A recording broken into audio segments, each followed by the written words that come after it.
Hello my friends, welcome back. Arctic Akita's kennel, Fairbanks, Alaska. We're here doing a video for puppy evaluations. Trying to figure out which ones are going to go to pet and show homes.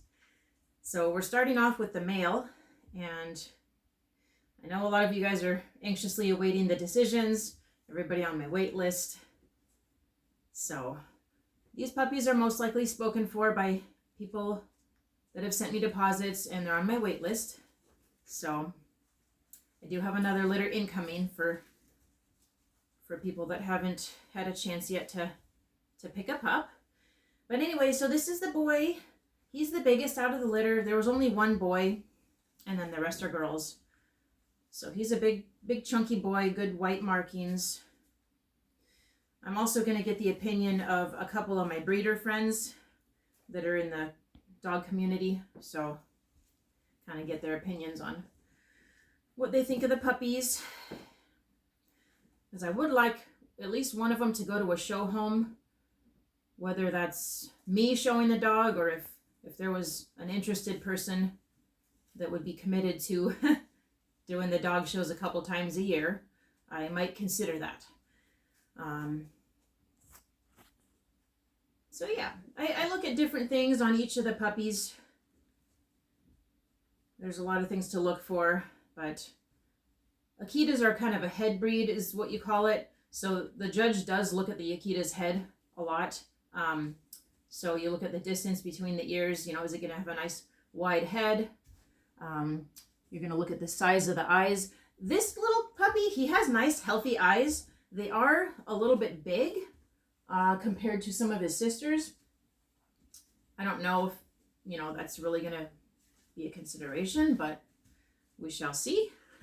He definitely has enough flash, white markings flash to catch the judge's eye. And he's got a good personality. They're all pretty confident puppies with their tails up.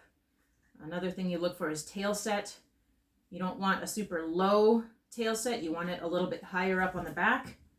So he's looking pretty good. You also want the tail to be at least down to the hocks here, which it is.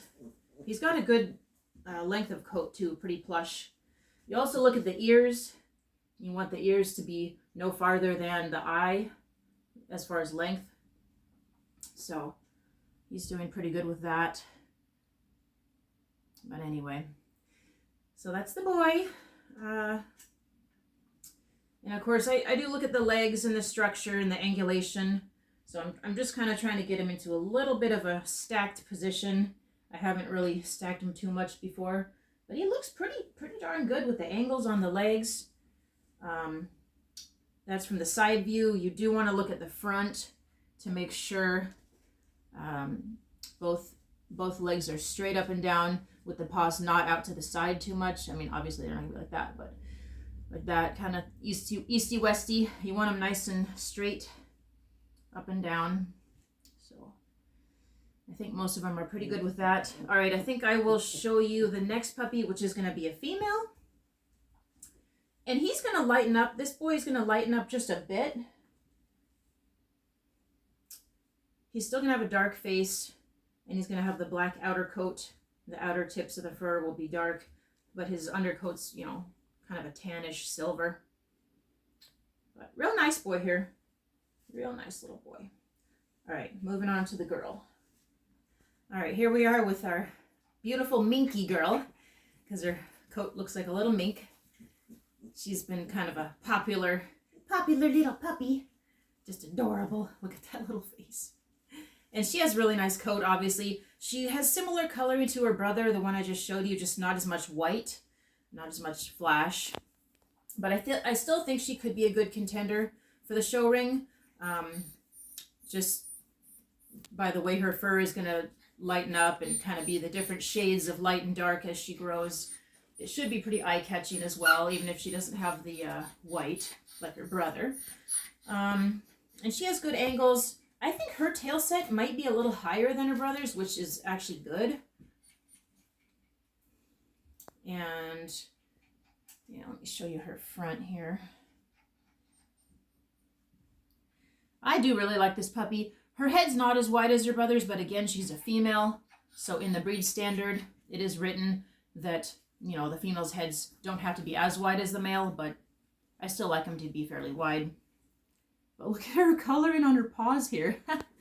They're amazing. Beautiful. Beautiful little girl. Let's show you this side here. And I kind of lift them up and set them down to see how they naturally want to set their paws. Some of them have more balance than others, and they set their paws down in more of a perpendicular, straight way naturally. But she does pretty good with that. Her ears, you know, I think they all have pretty good ears. There's one of the other females where the ears were a little bigger and the others are smaller. And also you look at the stop here to see the transition between the muzzle and the forehead is not super sloped, but not very abrupt. So they look at that and all that stuff. So she's a good little girl. All right, I'll show you the next puppy now. All right, here we are with female number 3. She's pretty dark black compared to the first two. She's got a nice white tip at the tail. A little bit of white markings on all 4 toes, all 4 feet. She has a little bit of tips of fur that will change color, but mostly she's going to stay pretty black, pretty dark, with just a little bit of a tan or silver undercoat. And I do like her. She's got a nice wide head as well. You want to look from above sometimes to look at the triangular shape of the head. Sometimes people call it a symphony of triangles. The triangular ears, the triangular head shape, and you want it all to look balanced. So she has a little bit of flash for the show ring. She would do fine. Good angles. Her ears might be a little bigger than her siblings, but not too much. Now she doesn't want to put her paws down quite as good as her brothers and sisters, but her brother and sisters, I should say. A little more feisty on this one. Beautiful little girl, though. She's pretty good size, though. There's one of the females that I'm going to show you that's a little smaller than the others, but not her. She's got some good size to her. This back foot wants to go out a little. It could just be she's not used to standing up on this little platform here. But so yeah, that's female number 3. Nice little girl. They all have good temperaments, outgoing, friendly, confident. So I guess I'll show you the 4th female now. Here we are with female number 4. A little bit taller than her sisters. Happy little girl. Look at her tail go. Very similar to the one I just showed you as far as markings and coat color.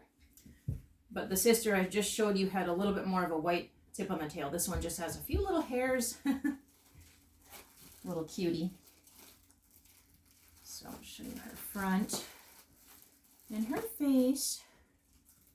Pretty good distance. Oh, she went pee. That's all right.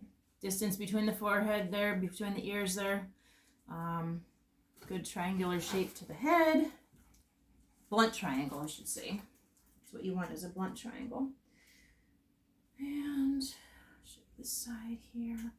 Yeah, she's going to have dark fur with a little bit of a silver undercoat. Decent tail set. Ears. This one might have a little bit longer ears, honestly, for the show ring, but hard to tell until they get a little older. But they always go through kind of a gangly teenage stage as they mature, but usually their head kind of widens out as they grow, and if they have large ears as an adolescent, it'll usually balance out as they grow. But she's gonna be a nice looking dog. Nice looking girl.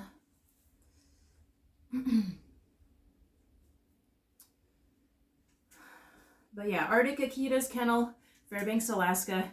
If you've watched till this point, thank you. I could go on and on about these puppies. I just love them so much. All right, so that's about it on this girl here. Like I said, I'm going to get a couple more opinions. My some of my dog breeder friends across the nation and worldwide on these puppies. And we'll go from there. All right, I'll show you the last puppy here now. All right, here we are with our last female Akita puppy from Arctic Akitas Kennel in Fairbanks, Alaska for puppy evaluations. She does not want to sit still though. Look at her. Now, if you don't want a huge Akita, she might be a good option for you. I think she'd do really well in a family situation with kids. She definitely wasn't the most dominant one in the litter, which I like to place puppies like this into homes with kids, because she's not going to be highly dominant. She's just really playful and sweet. Look at her. Plus, she's beautiful. She's the one that has the least amount of white, besides her. Yeah, she's got the least amount of white, actually. Besides Minky Girl, but Minky Girl has more of a tan coat color. So she's going to be pretty dark, but she does have a little bit of that silver or tan undercoat coming through, especially to the side. You can see right here, a little bit silver. And she does have a nice head shape. Actually, I do like her ears. They're going to be pretty small. Nice small ears on her. She could possibly be a show contender. She's just not going to be the hugest Akita in the ring, which is fine. Judges don't always go off of size. They want a nice balanced Akita that has good type, good proportions, which she will have. She will have. Aw. All right. Hopefully I've been able to give you guys a good sense of these puppies, at least how they look physically, and a little bit of information on their temperaments. But like I said, they're all pretty friendly, confident puppies. I've handled them daily, just all the time. They've gotten some interaction with other dogs and my cats and my kids and my friends' kids and other adults. So anyway, Arctic Akitas, we're on Facebook, Instagram, and YouTube. Go ahead and give us a like and a subscribe, and follow along for more puppy updates and information on Akitas, Shibas, and Pomskis. But that about concludes my video for puppy evaluations. And hang tight, my friends. We will have some decisions probably in the next day or two as we start putting out the feelers for what everybody is wanting in their potential magnificent, loyal Akita puppy. Hope you guys have a great day.